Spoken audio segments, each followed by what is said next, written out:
చనిపోయిన మనిషిని పాతాళ వేతనం నుంచి బ్రతికించాలి, పాతాళ వేతనం నుంచి ఒకరిని బయటకు తీసుకురావాలంటే ఆస్తి అక్కరకు రాదు. డబ్బుతో పాతాళాన్ని తప్పించుకోలేం.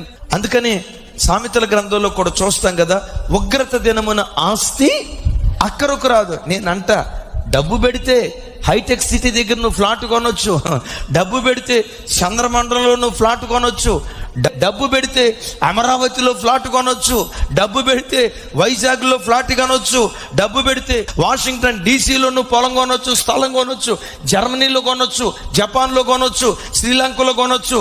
డబ్బు పెడితే ప్రపంచంలో ఎక్కడైనా స్థలం కొనుక్కోగలం. భూమి మీద ఎక్కడైనా స్థలం కొనుక్కోగలవేమో, చంద్రమండలం మీద కూడా స్థలం కొనుక్కోగలవేమో. డబ్బుతో రానిది పరలోకం, డబ్బుతో రానిది పరలోకం.